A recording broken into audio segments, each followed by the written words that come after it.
Costa Rica is incredible, but how do you plan your Costa Rica trip? What are the places you should see and the things you should know?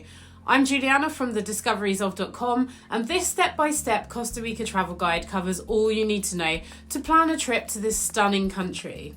So first, why should you visit Costa Rica? Well, picture this, a country where nature reigns supreme. Welcome to Costa Rica. From lush rainforests to pristine beaches and towering volcanoes, this small Central American country is a paradise for nature lovers.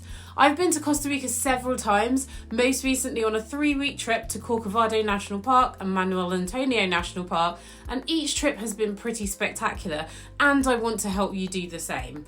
This guide covers every aspect of travelling to Costa Rica, the best time to visit, how to get there, what to do when you do, suggested stays and itineraries, as well as a hell of a lot of practical tips you need to know before you go.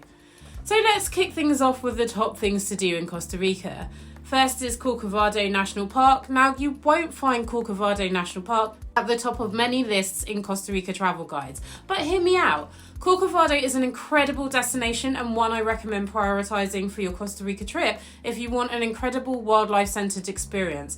Numbers are limited and you have to take a guided tour to enter the park. No worries, you'll want to anyway to learn about the incredible biodiversity in this 424 square kilometre nature reserve on the Osa Peninsula. I've done a whole video on Corcovado that I'll link here, but in short, it is epic. Arenal. The mammoth Arenal Volcano, coupled with its idyllic backdrop, makes for some unbeatable scenery. It offers some of the best hiking trails like the beautiful Rio Fortuna waterfall, which you can explore on your own or with an expert guide. Sure, it's one of the more popular destinations in Costa Rica, but for good reason. Try your hand at some whitewater rafting, hiking, waterfall rappelling, or book yourself onto a tour. When you're done with the excitement, kick back and relax in the volcanic hot springs, one of my real favourites. There's a ton to do in nearby La Fortuna, walking across the Místico Arenal Hanging Bridges and soaking in nearby Baldi hot springs are some of my favourites. Manuel Antonio National Park. Manuel Antonio National Park is a smaller park at under 5,000 acres, but it's full of fun activities like swimming in the stunning Playa Escondido, hiking through the mangroves, and spending time admiring the park's animal inhabitants. Taking a guided tour can help you spot the elusive wildlife, some of which you won't see anywhere outside of Manuel Antonio. I've also done a video about my incredible time in Manuel Antonio. Tap the link up top to watch it. Santa Teresa. Santa Teresa was once a hidden gem and it now attracts plenty of tourists to surf and enjoy the relaxed calm of the sea. Well known for its thriving restaurant scene, something you'll definitely appreciate after a day riding the waves. There are also some great yoga dens that are located with stunning views of the sea. Next up is Monteverde Cloud Forest. The foggy rainforest trails are absolutely spectacular. It's one of the world's only remaining cloud forests and allows you to see rare wildlife like jaguars and the endangered 3-wattled bellbird, as well as the biggest orchid collection in the world. Walking across the 170-foot high hanging bridge over the forest is an absolute must. Tamarindo. If you're traveling to Costa Rica for beaches, make a beeline for the lively coastal town of Tamarindo. Whether you're swimming at the mellow Playa Conchal, or if you want to try surf lessons on Tamarindo Beach, the white sands and rolling waves on the Pacific coast at Tamarindo are the perfect choice. Braulio Carrillo National Park. If you're staying in San Jose, Braulio Carrillo National Park is only a 2-hour drive and a wonderful nature retreat. Visitors flock here for epic heights, powerful waterfalls, and the photogenic capuchin monkeys. The park moves from just over 30 metres over sea level to over 2,895 metres with incredible heights like the Bava Volcano Loop. Next up, we're going to be talking about hidden gems and exploring off the beaten path spots. And first is snorkeling on Cano Island. This is located off the Pacific coast of Costa Rica and offers an unforgettable underwater adventure in some of the country's most pristine marine environments, and it was a real highlight of my recent trip. The turquoise waters offer the chance to encounter incredible array of marine species, including colourful tropical fish, graceful rays and curious sea turtles. The coral formations provide shelter and sustenance for a diverse ecosystem, and it is just incredible. The Osa Peninsula. The Osa Peninsula offers an abundance of activities on land and in the water. It's home to an insane 250,000 species of plants and animals. Don't miss the opportunity to visit a tropical fjord with bioluminescence and watch whales at the Gulf of Dulce. Gulf of Nicoya. Be sure to fit in a visit to the Gulf of Nicoya, which stretches over 121 kilometers. White sands, towering palm trees at beach like Samara Beach make it very hard to leave. Let's talk some Costa Rica travel itineraries. The first is surf, sand and sun.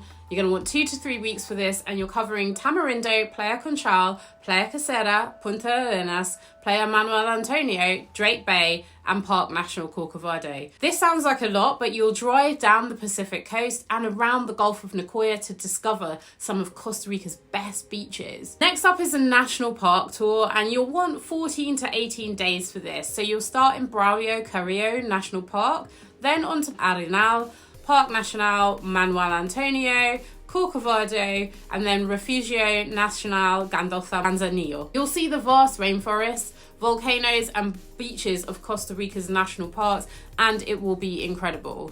If you've got a shorter getaway, start in San Jose, go to Braulio Carrillo National Park, and then go to Poas Volcano, finishing up in Arenal. And really, we're talking 5 to 7 days. If you want hidden gems, I would start by going to the Refugio Nacional Gandolfo Manzanillo, go to the Gulf of Nicoya, Osa Peninsula, and the Poas Volcano. And you can explore some of my favourite off-the-radar locations in Costa Rica on this road trip. Now that we've talked about some cool places, let's talk about some top Costa Rica travel tips. There are lots of creepy crawlies and insects in Costa Rica, so wear bug spray, but choose a strong one with DEET. I also swear by insect repelling sleepwear. I'll drop a link to my favourite in the description. Pack lightweight clothing and dress in layers. The weather and bugs can change quickly from one area to another. Layered clothing just means that you're never going to be too hot or too cool. If you hire a car, get a 4-wheel drive and try to stay off the roads at night, as the driving can be really tough in the more remote areas. Bring cash. Lots of places don't take cards. You're best off having a mix of US dollars and Costa Rican colons on you at all times. 13% tax is automatically added to your bill in bars and restaurants. Okay, currency. The currency of Costa Rica is the Costa Rican colon. US dollars are also widely accepted. So what are your costs of traveling in Costa Rica? So if you're looking at your average daily costs, your hotel, a mid-range is about $100 to $200, while luxury will be $500 to $1,000. Food, $10 to $100 depending on what type of restaurant. Public transport, anything from 30 cents to $5. Attractions can be free up to $40, and tours $30 to $150. If you want to save money on your Costa Rica trip, travel during the shoulder or the off-peak seasons. Tipping in Costa Rica, typically a 13% tax is added to most restaurant bills and 10% service charge. You can tip more if you like, and it is appreciated. The best time to visit Costa Rica experiences 2 distinct seasons, the wet season or the rainy season and the dry season. Overall, travel is best from December to March in the dry season when the weather is warm and dry, but there are also pluses to traveling in the wet season, so I'm going to give you a brief overview of both. The wet season in Costa Rica typically runs from May to November, with variations depending on the region.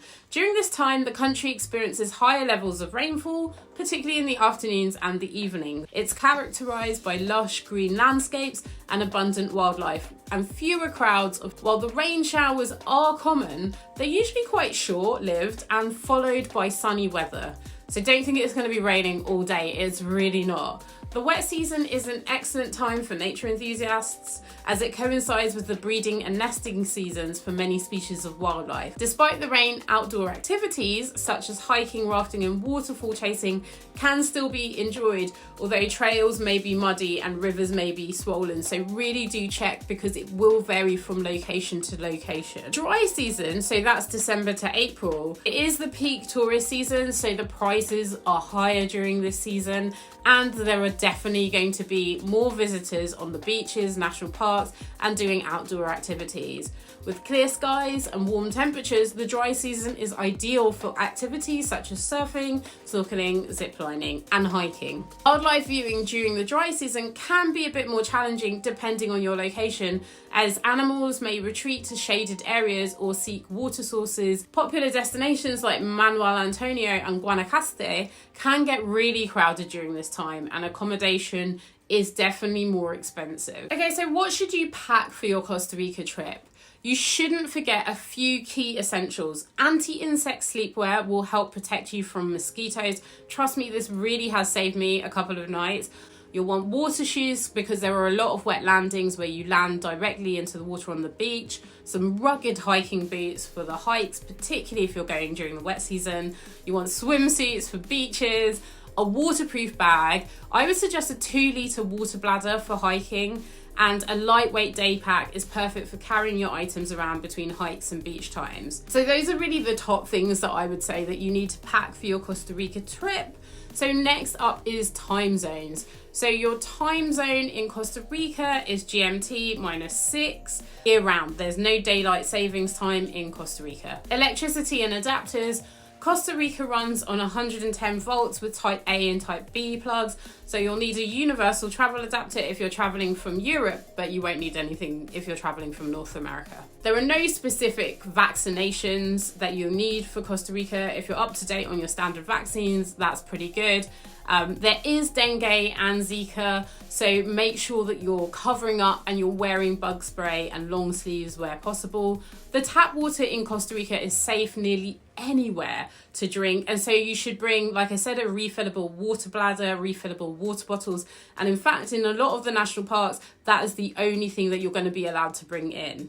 So getting around. Domestic flights are a convenient and efficient way to travel between major cities and popular tourist destinations in Costa Rica.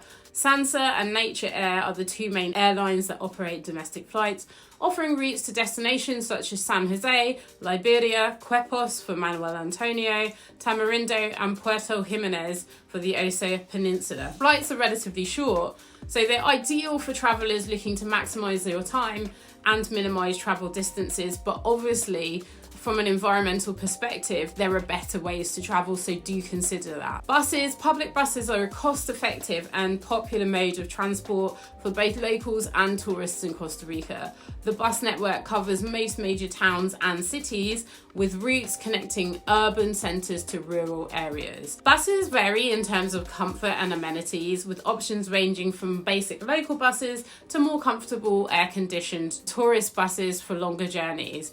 While bus travel can be slower than flying, in fact, it's definitely slower than flying, it offers an authentic way to experience the local culture, and it's also just best for meeting fellow passengers. And last but not least, car rental. So renting a car provides flexibility and freedom to explore Costa Rica at your own pace, particularly for those wanting to visit remote areas or off the beaten path destinations. Major international car rental companies like Alamo, Budget and Hertz operate in Costa Rica, with offices located at all the major airports and in popular tourist areas.